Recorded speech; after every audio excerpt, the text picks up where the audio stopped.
Hello, everybody. My name is Clevita de Souza. I am a registered nurse. Now I am going to talk about pressure ulcer and management. What is pressure ulcer? Pressure ulcers are injuries to the skin and underlying tissue, primarily caused by prolonged pressure on the skin. Causes. Pressure sources are caused by pressures against the skin that limits blood flow to the skin. Limited movement can make skin vulnerable to damage and lead to develop bed sores. There are two types, external pressure and shearing. External pressure is a force applied at right angles to the tissues between the bone and hard object. For example, in patient who cannot move in a bed or chair without help. Shearing is an external force produced when two surfaces slide across one another. For example, when a patient slides down in bed. What are the risk factors? Aging, sensory impairment such as spinal cord injuries, neurological disorders, and other conditions can result in a loss of sensation. An inability to feel pain or discomfort can result in not being aware of warning signs and the need to change position. Weight loss. Medical conditions affecting blood flow, such as diabetes and vascular disease, can increase the risk of pressure sore. Impaired mobility and limited activity. Due to the weakness and contractures, sedations, post-surgeries, stroke, and other causes. Incontinence.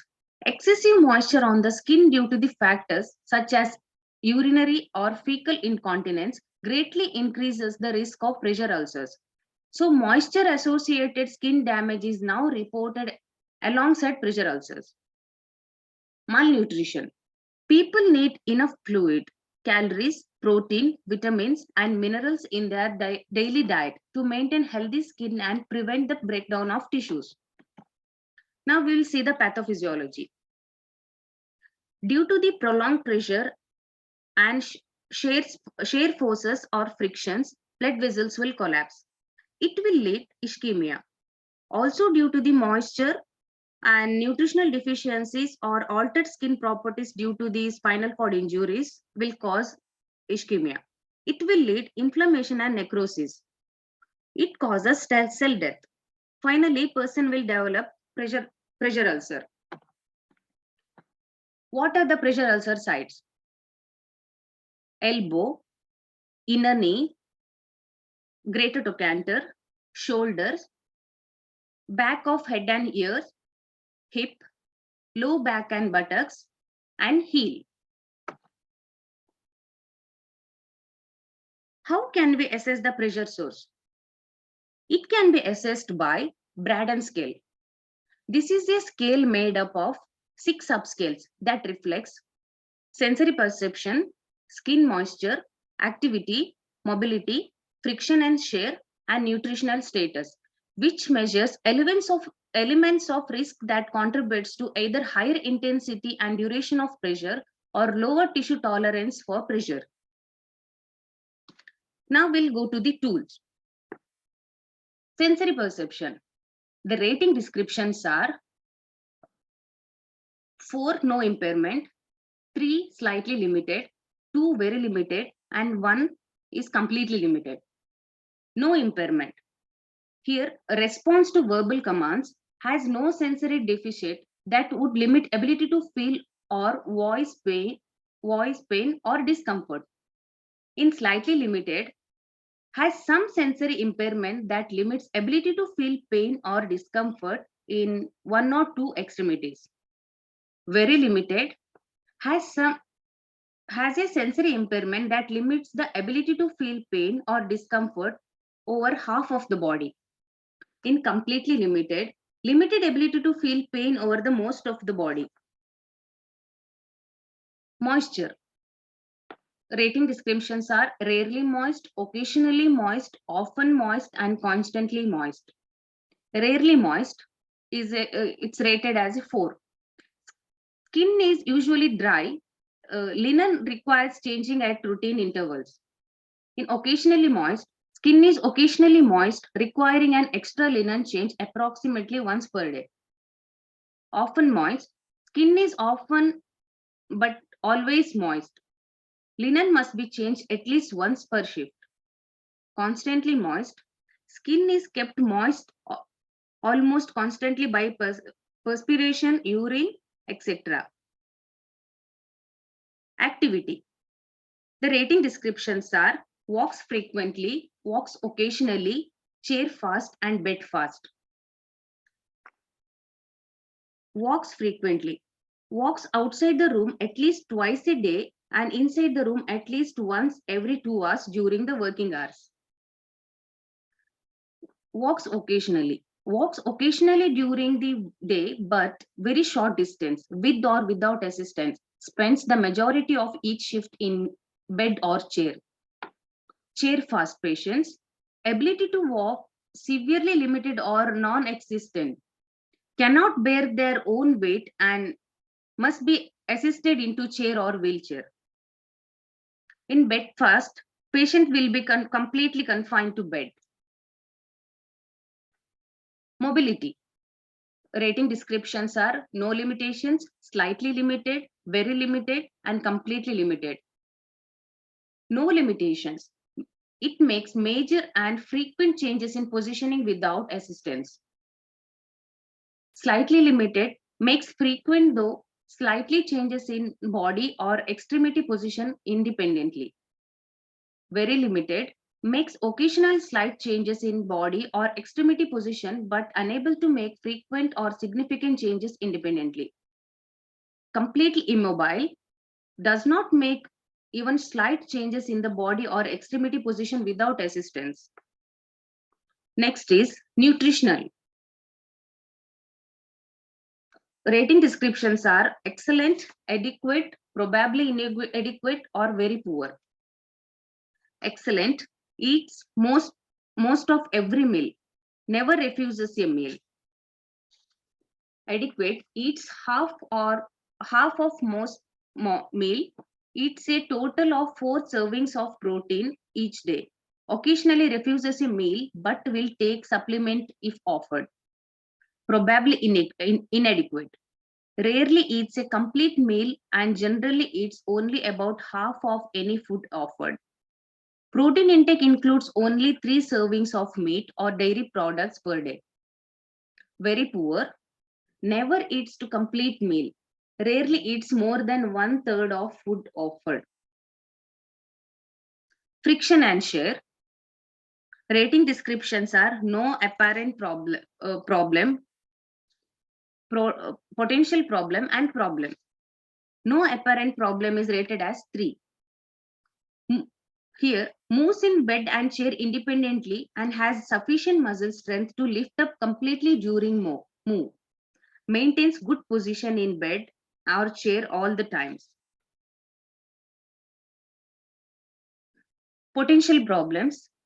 Moves feebly or requires minimal assistance. During a move, skin probably slides to move extent against sheets, chair, restraints, or other devices. Problem. Requires moderate to maximum assistance in moving. Completely lifting without sliding against the sheet is impossible. Frequently slide down in bed or chair, requiring frequent repositioning with maximum assistance. Spasticity, contractures, or agitations leads to almost constant frictions. The scores from the 6 categories are added and the total score indicate a patient's risk for developing a pressure injury based on these ranges. Mild risk 15 to 18 scores, moderate risk 13 to 14, high risk 10 to 12, and severe risk is less than 9. Classifications of pressure ulcers. Bed sores fall into 4 stages based on their depth, severity, and the characteristics. Grade 1. Grade 1 is a non-blenchable erythema of intact skin. Discoloration of the skin, warmth, edema, induration, or hardness may also be used as indicators in people with dark skin. Grade 2 is a partial thickness skin loss involving epidermis, dermis, or both. The ulcer is superficial and present clinically as an abrasion or blister. Grade 3 is a full thickness skin loss involving damage or necrosis of subcutaneous tissue that may extend down but not through the underlying fascia. Grade 4 is a extensive destruction tissue necrosis or damage to muscle, bone, or supporting structures with or without full thickness skin loss. What are the complications? Cellulitis. Cellulitis is an infection of the skin and connected soft tissue. It can cause warmth, inflammation, and swelling of the affected area. People with nerve damage often do not feel pain in the area affected by cellulitis. Bone and joint infections. An infection from a pressure source can make burrow or tunnel into the joints and bones. Joint infection or septic arthritis can damage cartilage and tissue. Bone infections, also called as osteomyelitis, can reduce the function of joints and limbs. Cancer. Long-term long-term non-healing wounds can develop into type of squamous cell carcinoma. Sepsis. Rarely a skin ulcer leads to sepsis. How it can be prevented? An effective prevention strategy should consist 4 components. Identifying those who had risk, addressing risk factor through the use of appropriate interventions, providing information to support understanding of risk and prevention strategies. Those who are seated more frequently or wheelchair dependently may find below guidelines helpful. The SSKIN Care Bundle is a 5-step model for preventing pressure ulcers. Surface. Any surface the patient's skin comes into the contact should be assessed regularly. Skin inspection. Patient identified as a risk of developing pressure ulcers should undergo regular and frequent skin inspections. Keep moving your patients. Patients should be repositioned every second hourly. Keep the patient as active as possible to encourage the mobilization. Incontinence. The skin should ideally be kept clean and dry as a moist environment contribute to skin damage and pressure ulcer. Nutrition or hydration. Malnutrition is associated with an increased risk of pressure ulcer. People need enough fluids, calories, proteins, vitamins, minerals in their daily diet to maintain healthy skin to prevent their skin breakdown. Coming to the management, initial stages of pressure sores can be managed by dressings. Specially designed dressings and bandages can be used to protect the pressure ulcers and speed up the healing process. Example of these type of dressings includes hydrocolloid dressings. This contains a special gel that encourages the growth of new skin cells in the ulcer while keeping the surroundings healthy area of skin dry. Alginate dressings. These are made from seaweed and contain sodium and calcium, which are known to speed up the healing process. Film dressings. Film dressings are indicated for the management of minor burns and simple wounds, for example, abrasions, lacerations, and lightly exudating wounds. Foam dressings. It may be used as a primary and secondary dressing for partial and full thickness wounds with minimal, moderate, or heavy drainage, as primary dressing to provide absorption and insulation, or as secondary dressing for wound with packing. Creams and ointments. Topical presentations such as cream and ointments can be used to help speed up the healing process and prevent further tissue damage. Antibiotics are usually prescribed to treat an infected pressure ulcers and prevent the infection from spreading. Antiseptic cream may be also applied directly to pressure ulcer to clear out any bacteria that may be present. The choices of wound closures will depend upon the type of wounds. Surgical treatment. Stage 3 and 4 pressure injuries that most often need surgical and reconstructive treatment to promote healing. Staples. Staples are often to close deeper wounds to the skin and are useful in head wounds where the sutures are more difficult. Wound glue. This is a medical glue designed to specifically treat wounds. The glue does not need to be removed. It holds the edges of the wounds together and forms a scab over the wound and drops off when the wound has healed. Steri strips.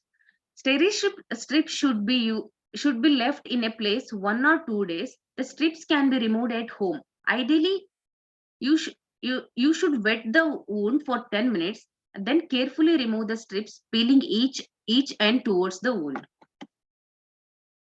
Key points to remember. Dressing should be changed every 2 to 3 days and keep it dry. If the dressing gets wet or dirty, it should be reapplied. If the wound bleeds through the dressing, please seek the medical advice. Do not cover the wound with plastic bags as this will lead the wound becoming moist and this will affect the healing process. Do not leave a wound open if you are working outside where there is dust. Pressure sources can also be prevented by pressure relief mattress. A pressure relief mattress is designed to protect against the pressure ulcers. It provides support for the head and body, and it redistributes a person's weight, which reduces the amount of pressure applied to any single area of the body. How can we educate the family and caregivers? Educate staff or family caregivers in the correct way of handling patients to prevent skin tears. Maintain nutrition and hydration to offer fluids between the meal. Use lotions, especially on dry skins on arms and legs, twice daily. Obtain dietary consultation. Use proper transfer techniques that prevent friction or shear. Coming to the conclusion, pressure ulcers are commonly encountered in geriatric patients. Pressure ulcers are often but not always preventable. The development of a person pressure ulcer is associated with an increased risk of death.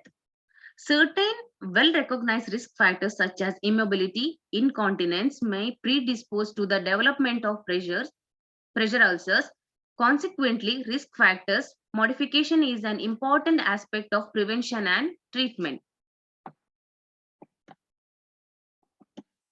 Thank you.